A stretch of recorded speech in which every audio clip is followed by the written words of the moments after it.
Hello everybody, welcome back. It's another episode of Sport Federation TV where we take a look at our various sport codes in the Western Cape.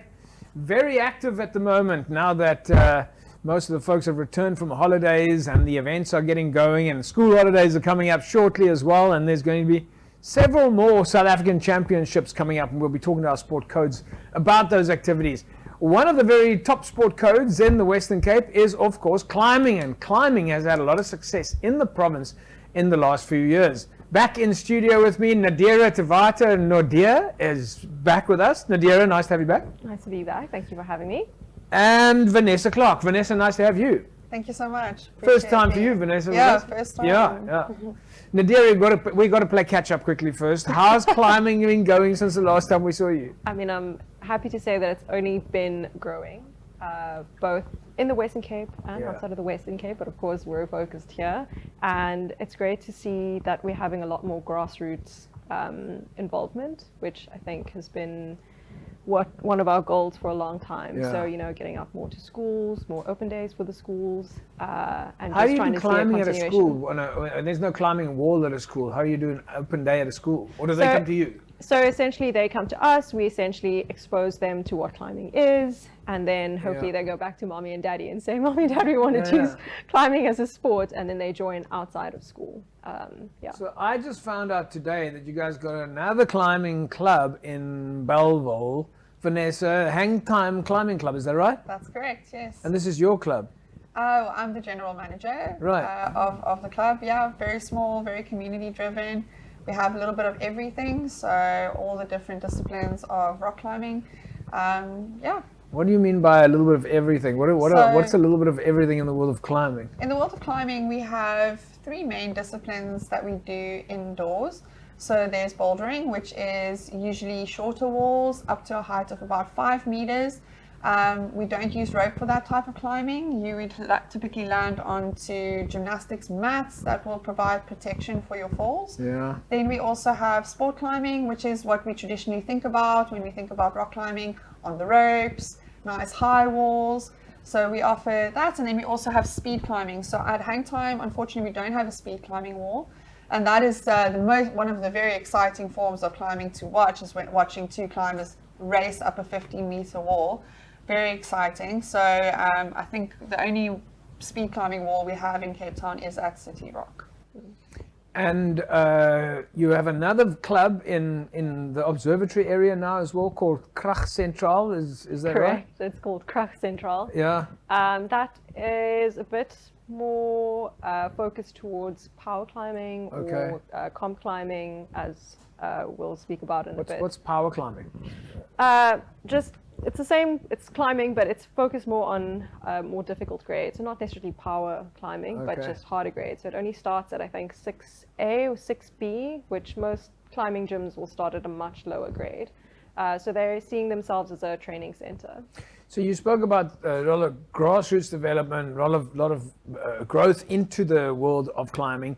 But you've also been very active in the last few years around high performance. You've really had a specialized approach to high performance.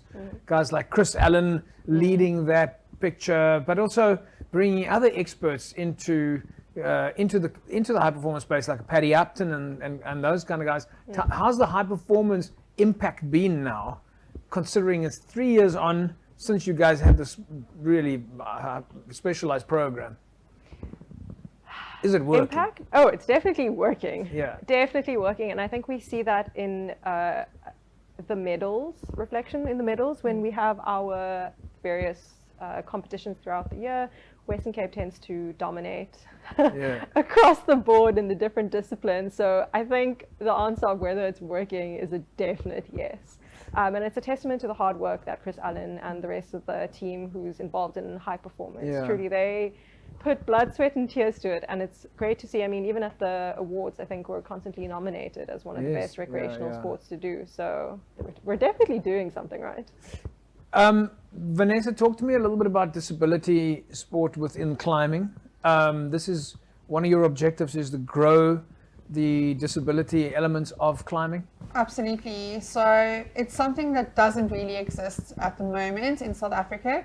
And I think we're starting now to put effort towards bringing disabled climbers into climbing gyms and into competition climbing. That's predominantly what Nadira and I have been busy with Western Cape Climbing.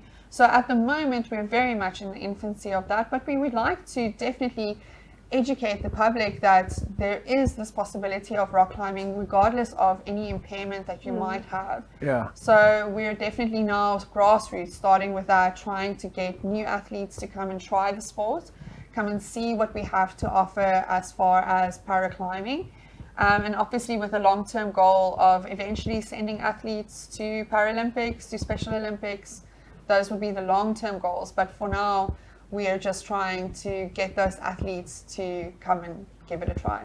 Nadira, in the South African SAPD code, there's 8 different codes, the likes of judo and goalball and boccia and powerlifting, track and field and swimming.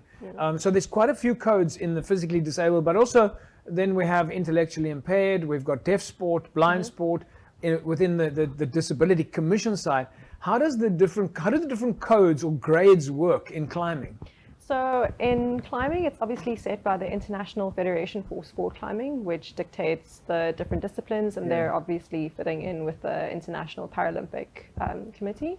And essentially there are 3 broad categories. So you have visual impairment, you have upper limb impairments and lower limb impairments, and they have different subdivisions within them. So for example, you could have severe visual impairment or moderate visual impairment, and how that works is you'll have someone guiding you through the climb, and you'll have an earpiece in your ear, and they will be able to say, 12 o'clock or 1 o'clock you'll reach for the hold. And then of course you can have varying grades of lower limb or upper limb impairments, so above elbow, below elbow, or fingers. And then if you have both leg impairments or single leg impairment. So there really is a space for many varying different disabled And do the walls, individuals. the climbing walls, I mean, this is the first thing that I'm thinking of. Do the climbing walls change? Do you grade them differently? How does that work? Well, there's various different kinds depending on the impairment. Obviously, when we're talking about something like an intellectual impairment, there would be some change in how we set the routes. So I think that is a consideration for the route setters that are setting up the climbs, that they would consider that. But I think that in the long term, I think that all athletes want to have that opportunity to be challenged.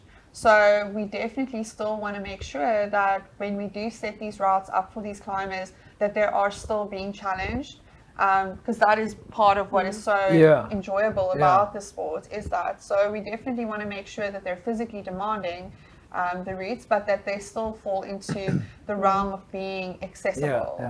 What about the other side? What about the coaches and the administrator side? I mean, there's a whole different, another division we've got to think about there. Definitely, I think adaptive climbers do need a little bit more support from coaches. Is that the phrase? Sorry, before you go ahead, you use that phrase there, an interesting phrase, adaptive climbers. Yes, I think that's internationally as well, how it's often referred to as adaptive sports. Because I think we always we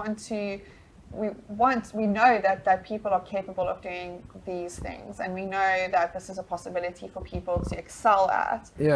So we really want to remain positive about that and be like, we're doing the same sport, we're just finding ways to adapt and make it feasible and possible for anybody regardless of their impairment. So what's the next step? What's the next step for you guys now? Well, if there's people with disability watching now, or moms or dads with children with disability, and they've just seen this exciting world of climbing, which is an amazing world, because we've got some photographs up there. What's the next step? Get in contact with us at westerncapeClimbing.co.za if you want, in a bigger scale. But come to hang time, come to hang time, speak to Vanessa, get acquainted with the walls and what climbing can look like, have an introductory session, and then we are hoping to have sort of an open day for individuals or athletes. Where would you do that? Also at hang time? Also at hang time. Hang time in Belleville, climbing gym, Northumberland Road, is that right? So it's 2 Pioneer Street, just off Northumberland Road in Belleville. And we are sort of unofficially the home for paraclimbing in Cape Town as we are getting this off the ground. All right. So, for folks to find out more, like to tangibly reach you, is it a Facebook thing, or where's the best place? So best would be to reach out to Western Cape Climbing, so Yeah. via our website, or you could also contact Hang Time directly. The email address is climb@hangtime.co.za. Okay. Very straightforward and easy to remember. So yeah, if there's any interest out there, please do get in contact with us so that we can.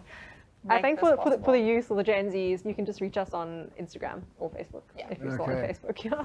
All right, exciting new initiative. Great to see what you guys are doing.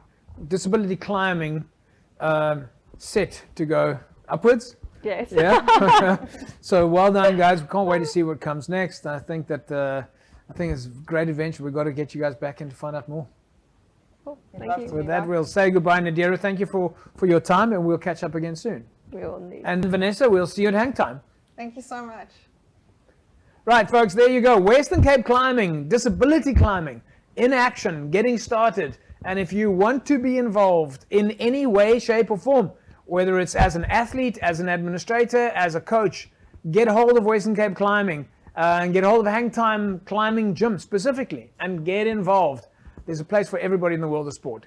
That's a wrap from us tonight. We'll see you again next week. Same time, same place. Have a fantastic sporting weekend. Bye-bye.